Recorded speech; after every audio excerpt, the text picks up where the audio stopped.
Cada año, la naturaleza nos regala un milagro único en el mundo.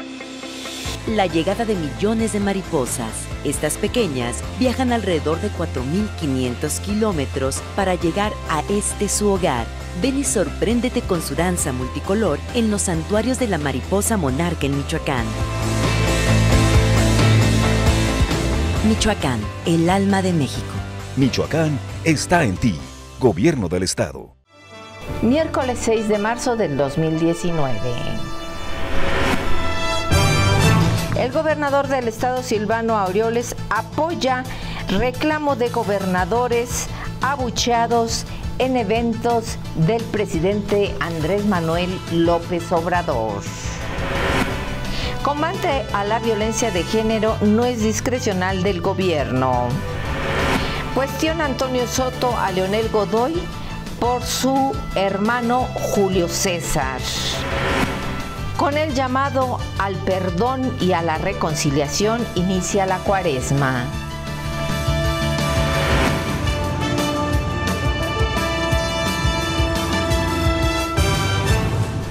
Hola, ¿qué tal? Bienvenidos a Respuesta TV. Soy Laura López y les saludo con afecto a través de www.respuesta.com.mx desde Morelia, Michoacán, México. Y esta es la información que tenemos para usted. El gobernador del estado, Silvano Aureoles, pues apoya el reclamo de gobernadores abucheados en eventos del presidente Andrés Manuel López Obrador. La información es de Yasmín Ferreira. Luego del reclamo que hiciera el gobernador de Campeche y presidente de la Conferencia Nacional de Gobernadores, la CONAGO, Alejandro Moreno, respecto a los abucheos a gobernadores, el gobernador de Michoacán, Silvano Aureoles Conejo, coincidió con la postura asumida.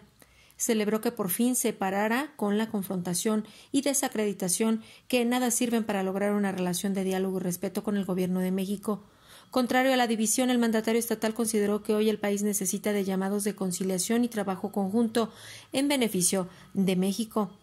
Apenas el martes, otro gobernador de oposición, Andrés Manuel López Obrador, fue abucheado por los asistentes a las actividades presidenciales. El mandatario de Colima refutó las rechiflas. Ante este escenario, el presidente de la CONAGO advirtió que no permitirá que Morena, el partido en el poder, pretenda desacreditar a los gobernadores. Yasmín Ferreira, Respuesta. El combate a la violencia de género no es discrecional del gobierno. Tere de la Torre con la información.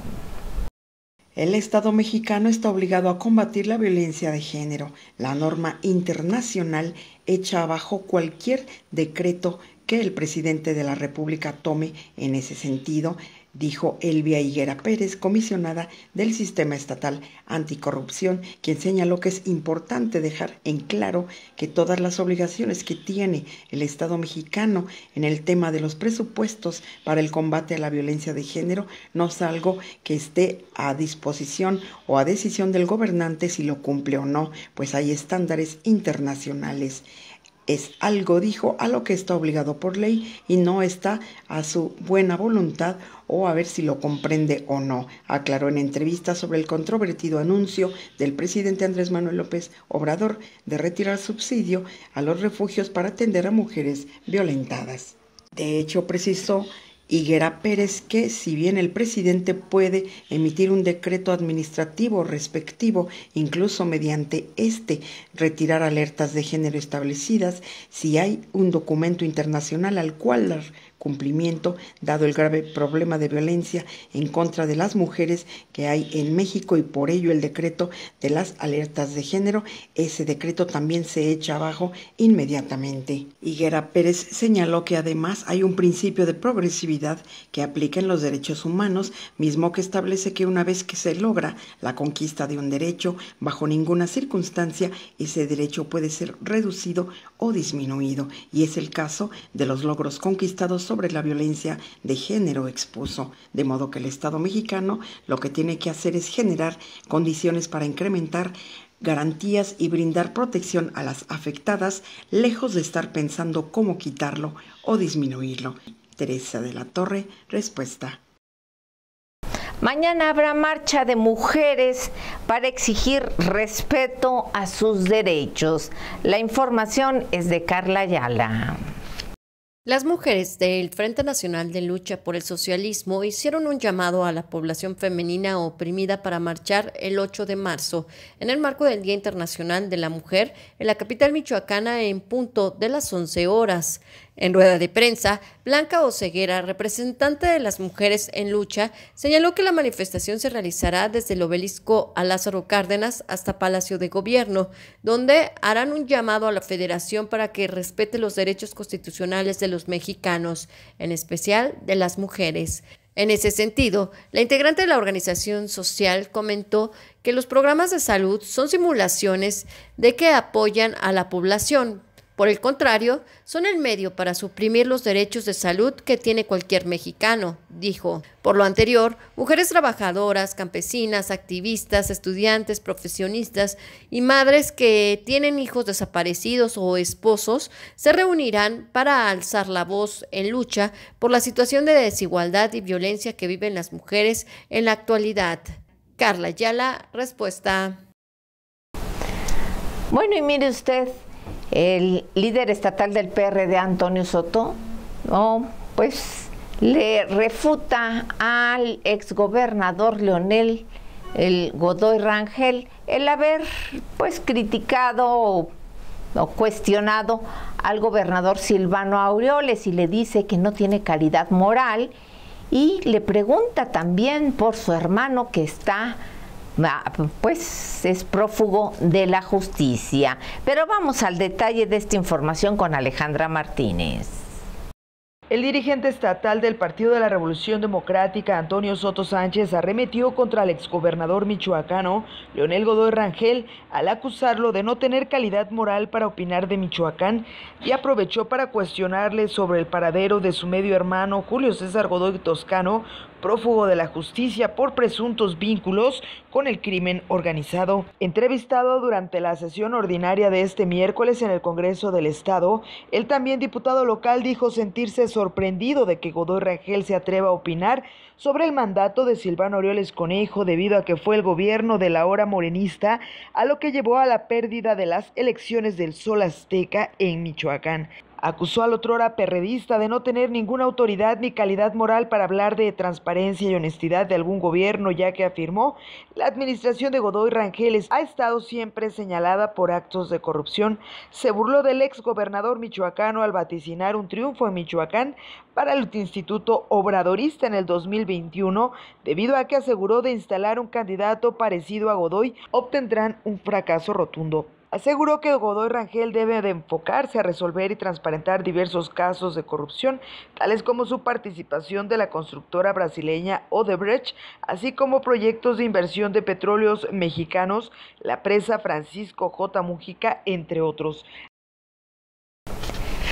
Con el llamado al perdón y a la reconciliación, inició hoy miércoles la Cuaresma. La información con Jessica Aguirre.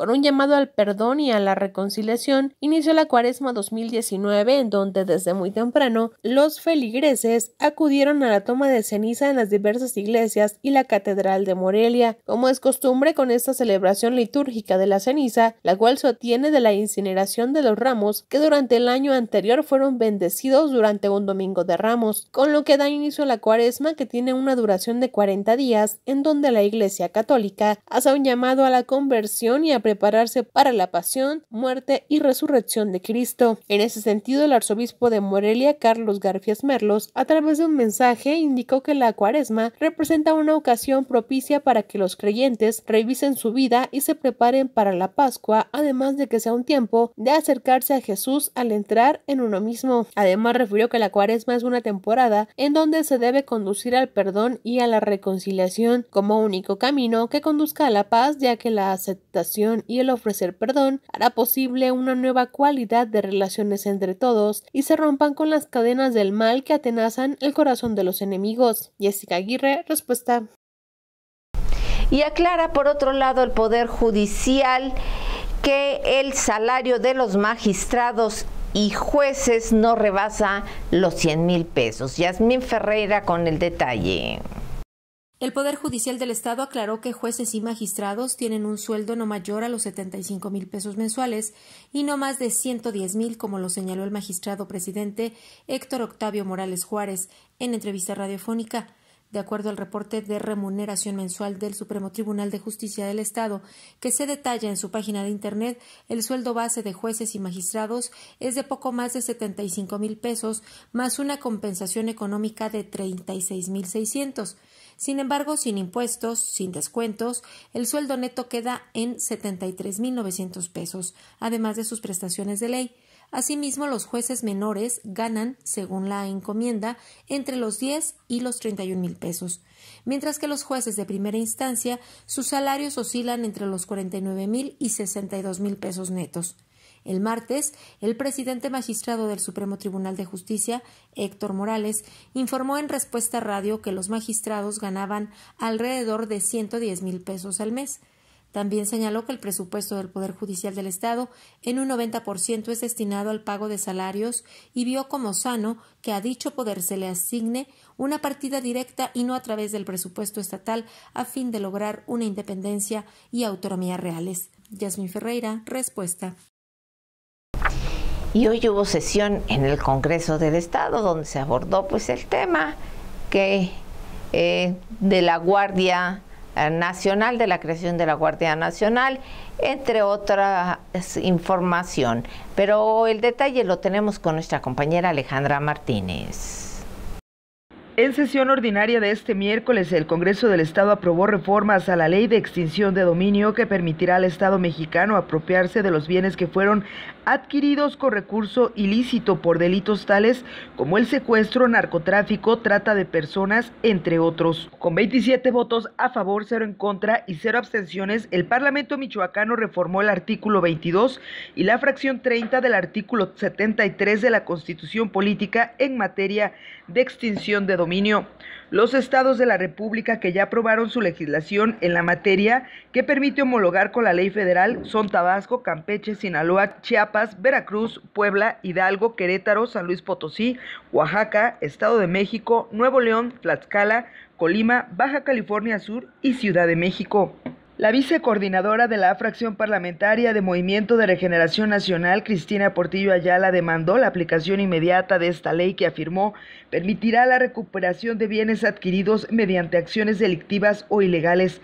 Señaló que tal acción permitirá recuperar los bienes que fueron retirados a exfuncionarios y servidores públicos que cometieron delitos contra el Estado y ejemplificó con casos de corrupción tales como Enrique Peña Nieto y la Casa Blanca, Javier Duarte de Veracruz, César Duarte de Chihuahua, Tomás Yarritot de Tamaulipas, Guillermo Padres de Sonora, Rodrigo Medina de Nuevo León, Fausto Vallejo de Michoacán, entre otros. El diputado Alfredo Ramírez Bedoya aseguró que dichas reformas a la ley de extinción de dominio se enfocan a la armonización de la legislación local con la federal. Cabe señalar que la ley de extinción de dominio en Michoacán fue aprobada en menos de 24 horas, sin análisis ni discusión por parte del Parlamento en turno cuando Alfredo Castillo Cervantes fungía como titular de la Comisión para la Seguridad y Desarrollo Integral de Michoacán. Hola, ¿qué tal? ¿Cómo están todos ustedes? Un saludo afectuoso en este miércoles ya. Aquí les saludo con el gusto de siempre desde Morelia Capital. Bueno, pues hemos comentado, por supuesto, le hemos dado seguimiento al tema de la creación de la Guardia Nacional en este país. Es un tema altamente relevante. Ya prácticamente el día de hoy, miércoles, se ha logrado reunir más de 17 votos a favor de otros tantos congresos locales para darle forma a esta reforma constitucional y por lo tanto requiere el voto de por lo menos 17 congresos locales, luego de que ya obtuvo el del Senado y de la Cámara de Diputados Federal. Y hoy miércoles justamente pues ya se llegó a este número. Por cierto, Michoacán ni siquiera lo ha contemplado aún. Pero bueno, ya ahora sí que ni falta que hace, porque ya hay el número suficiente de congresos de los estados para dar paso a esta reforma constitucional que crea la Guardia Nacional. Me parece a mí que una vez ya terminado este proceso legal, hoy el gobierno federal que encabeza Andrés Manuel López Obrador tiene el compromiso, la responsabilidad de, pues de alguna manera, de convencernos a los escépticos de que la Guardia Nacional será un instrumento realmente efectivo y eficaz, pero de combate a la inseguridad y a la criminalidad y a la violencia. ¿Por qué lo planteo esto? Bueno, en condiciones normales, pues no tendría por qué haber una duda en ese sentido. Pero vuelvo al tema que ya alguna vez habíamos comentado aquí con todos ustedes. El presidente López Obrador ha sido reiterativo en alertar y en advertir que su prioridad no es ir contra los criminales, contra los jefes de la mafia, de los cárteles, por aquello de que, bueno, pues ya no es necesario balazos, pese a que México esté hoy en sus peores niveles de inseguridad y de criminalidad y de violencia, pues que con el perdón y cuenta nueva, con el llamar a que los delincuentes pues se conviertan a hombres de bien y apelar más bien a la moralidad y demás, el presidente cree que con eso pues los grandes capos y los grandes criminales de este país pues habrán de volver justamente al camino del bien. Por supuesto, nadie cree eso, pero él sí. El punto está en que si él tiene esa idea y por lo tanto ya no va a combatir a los criminales, entonces ¿para qué quiere una Guardia Nacional donde vayan militares, marinos, policías, todos englobados en ello? Pues sí, no es una prioridad hoy. Aunque insisto, estamos en los peores niveles de inseguridad en la historia de este país, pues entonces la pregunta es obligada: ¿para qué quiere esa Guardia Nacional? Hay quienes suponen o dudan que en realidad se está en búsqueda más bien de una guardia llamada, pues vamos a llamarle pretoriana, es decir, una guardia que garantice estabilidad y gobernabilidad, pues justamente a la administración federal, al presidente de la República, y que sea una especie como de contenedor de críticas, de grupos de oposición, de manifestaciones públicas también de oposición a medidas gubernamentales, es decir, que le dé más bien solidez y seguridad, pero al gobierno, no a la sociedad.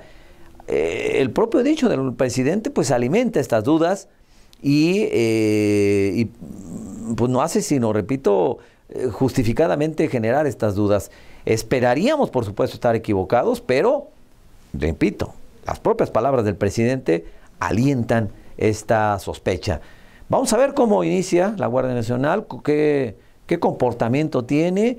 Y por supuesto, ojalá nos equivocáramos quienes tenemos esas dudas respecto de para qué quiere el presidente esta Guardia Nacional tan fuerte, tan sólida, con el respaldo de todo el mundo, donde le va a dar a los militares pues prácticamente una serie de canonjías que en su historia han tenido, en fin. Ojalá nos equivoquemos, repito, y que la Guardia Nacional sea efectivamente un instrumento para combatir la inseguridad y la violencia, que vaya que lo necesitamos en este país, porque no necesitamos sermones ni llamados al corte pues más religioso que legal, llamados a regresar al camino del bien. Creo que eso no es lo que ocupamos. Bueno, pongamos que es importante, pero en términos de acción de gobierno no va por ahí, por supuesto, el tema.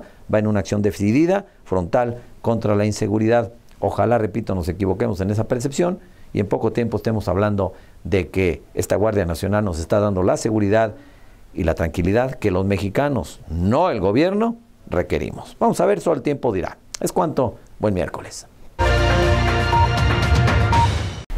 También, bueno, con esto, de acuerdo con las autoridades electorales, queda concluido el proceso electoral del 2018 con la destrucción de toda la papelería, las boletas electorales de ese año. La información con Yasmín Ferreira.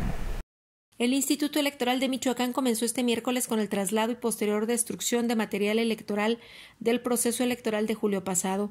El consejero y presidente de la Comisión de Organización Electoral del IEM, Humberto Urquiza Martínez, informó que se destruirán boletas electorales así como actas y otros documentos usados en las pasadas elecciones.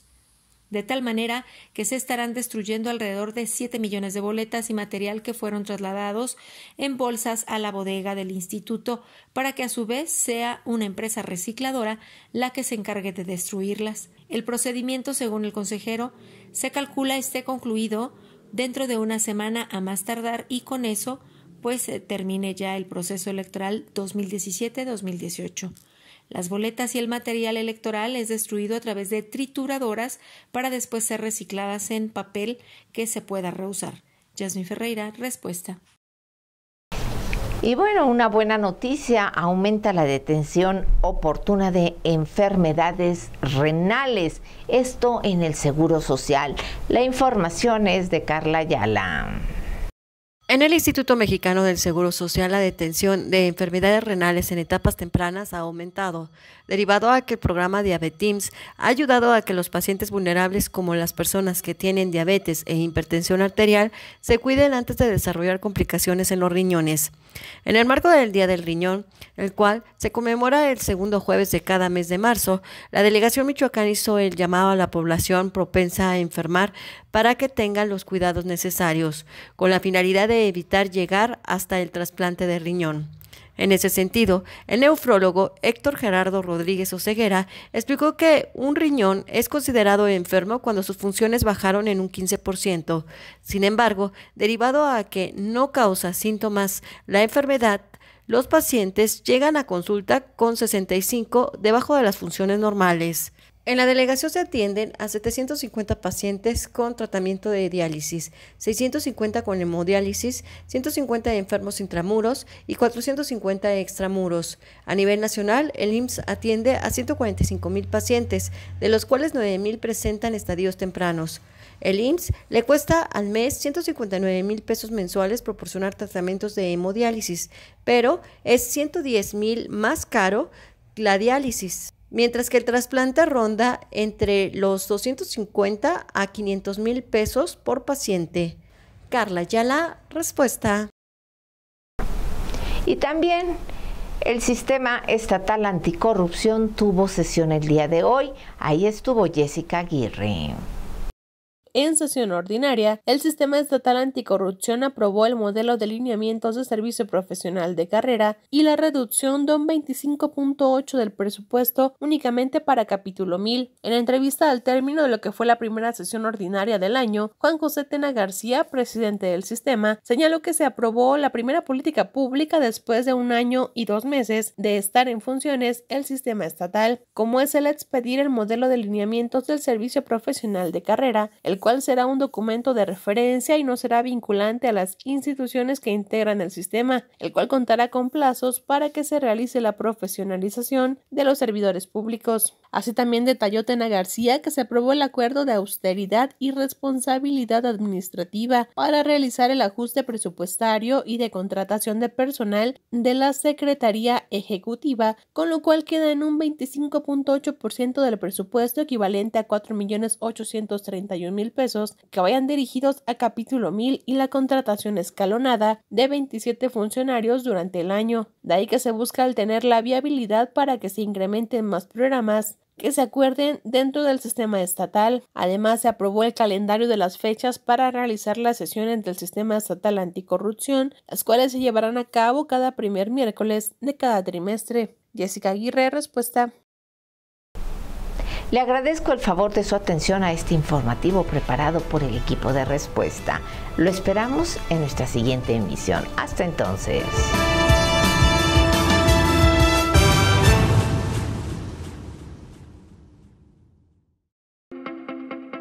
Cada año, la naturaleza nos regala un milagro único en el mundo. La llegada de millones de mariposas. Estas pequeñas viajan alrededor de 4,500 kilómetros para llegar a su hogar. Ven y sorpréndete con su danza multicolor en los santuarios de la mariposa monarca en Michoacán.